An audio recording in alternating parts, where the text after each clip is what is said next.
sebelum kita mulai pembelajaran kita pada pagi hari ini, marilah kita berdoa terlebih dahulu ya. Berdoa dimulai. Berdoa selesai. Nah,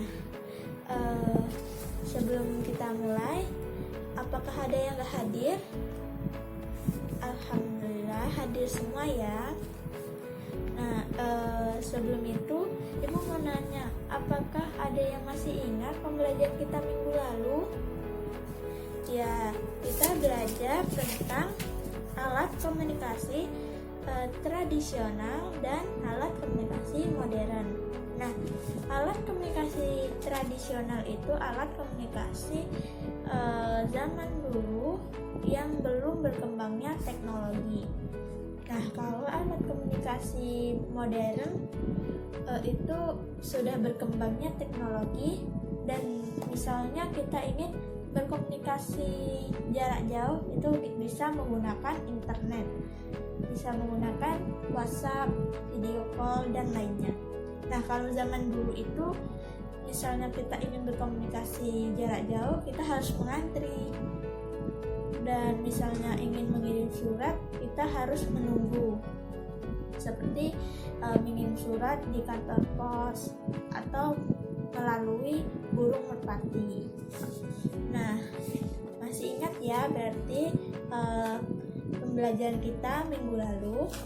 Nah, selanjutnya yaitu kita belajar mengenai perkembangan teknologi komunikasi. Nah, coba buka buku halaman 118, yaitu kita belajar tentang sejarah komunikasi. Nah, komunikasi adalah cara penyampaian gagasan antar manusia. Pada awalnya, komunikasi dilakukan secara tatap muka dan pesan disampaikan secara lisan. Namun, kebutuhan untuk menyampaikan informasi secara tidak langsung juga sangat diperlukan sehingga ilmu tentang komunikasi semakin berkembang. Ada bermacam-macam cara penyampaian pesan dari jauh. Suku India menggunakan asap sebagai tanda pesan. Nah, kalau di Indonesia dikenal adanya kentungan. Kentungan digunakan untuk penyampaian tanda bahaya bagi warga.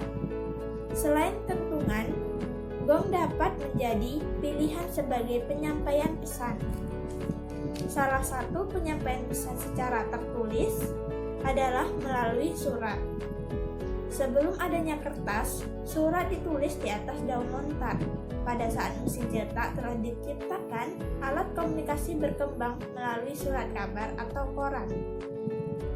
Setelah surat kabar, media komunikasi seperti radio dan televisi mulai berkembang. Nah, saat ini ada jaringan internet. Manusia dapat bertukar informasi melalui elektronik. Manusia dapat juga bertukar informasi melalui berbagai jaring sosial. Jaring sosial dapat menghubungkan ke belahan dunia manapun. Nah, selanjutnya itu kita mencari kalimat utama dari teks sejarah komunikasi. Nah, kalau paragraf utama, sebelum itu Ibu menanya, apakah ada yang masih ingat kalimat utama itu apa? Ada yang tahu apa itu kalimat utama? Kalimat utama adalah kalimat yang memiliki ide pokok dalam sebuah karangan kalimat. Biasanya kalimat utama itu terletak di awal paragraf, di tengah paragraf, atau di akhir paragraf. Tetapi kalimat utama itu banyak digunakan di awal paragraf. Nah, contohnya di paragraf pertama itu kalimat utamanya komunikasi adalah cara penyampaian gagasan antara manusia. Nah, selanjutnya kalimat utama dari paragraf kedua yaitu ada bermacam-macam cara penyampaian pesan dari jarak jauh. Nah, selanjutnya kita mencari kata yang telah digarisbawahi pada teks sejarah komunikasi. Nah, contohnya di sini ada gagasan. Itu nanti dicari arti dari gagasan itu apa di Kamus Bahasa Indonesia. Nah, di sini ada beberapa yang udah digarisbawahi. Nah, nanti buat di buku catatan atau di buku latihan, yaitu mencari kata yang telah digarisbawahi di Kamus Bahasa Indonesia ya. Nah, selanjutnya yaitu tentang kartu pos atau kartu ucapan. Ada yang tahu apa itu kartu pos atau kartu ucapan? Nah, contohnya seperti ini.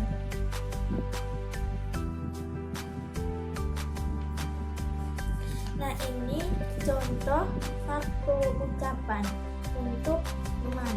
Nah, misalnya kita membuat kartu ucapan selamat ulang tahun. Nah, di sini kartu yang ulang tahun yang membuat Adiba. Nah, yang ulang tahun adalah Amira. Nah, di sini nanti kita tulis kartu ucapan dan ini dari pengirimnya. Nah, selanjutnya kita hiasi kartu ucapan seperti ini agar terlihat lebih bagus dan yang menerima surat akan lebih happy, lebih senang. Nah, nanti tugas di rumah yaitu membuat kartu ucapan tentang misalnya kartu ucapan ulang tahun, ucapan terima kasih, atau kartu ucapan lainnya. Dan dihiasi, terserah hiasinya seperti apa yang bagus ya. Nah, besok akan ibu tanya untuk dikumpulkan. Nah, yaitu selanjutnya kita belajar tentang keliling bangun datar, jumlah panjang sisi. Nah, di kartu pos ini mempunyai contohnya kartu pos ini tadi ya. Ini bentuk persegi apa? Ya, ini bentuk persegi panjang. Nah, dari bentuk persegi panjang ini memiliki berapa sisi?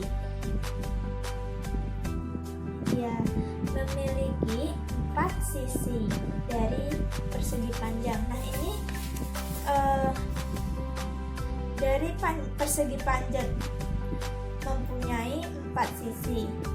Jumlah persegi panjang sisi disebut apa? Disebut keliling persegi panjang.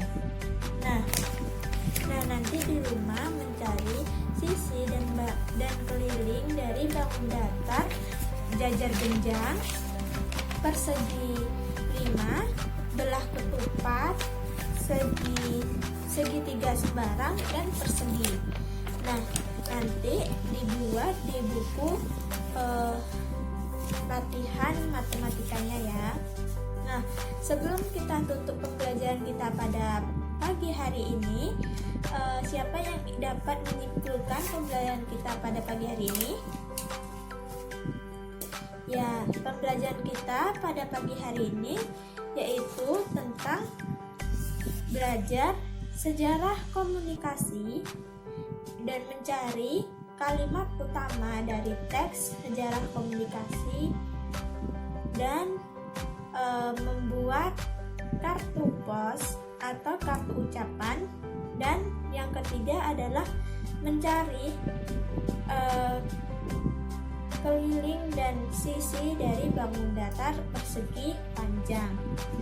Nah, selanjutnya jangan lupa tugas yang telah diberikan tadi, yaitu mencari arti kata dari sejarah komunikasi dan membuat kartu ucapan, terserah mau kartu ucapan apa, contohnya seperti ucapan terima kasih, ucapan selamat ulang tahun, atau ucapan lainnya. Nah, selanjutnya itu yaitu membuat atau mencari keliling dan sisi dari bangun datar,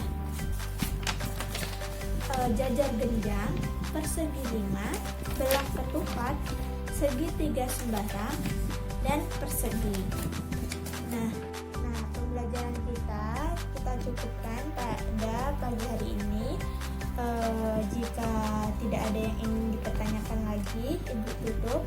Sebelum kita tutup pembelajaran kita berdoa terlebih dahulu ya. Berdoa dimulai. Berdoa selesai. Kita tutup pembelajaran kita pada pagi hari ini. Wabillahi taufiq wal hidayah. Wassalamualaikum warahmatullahi wabarakatuh.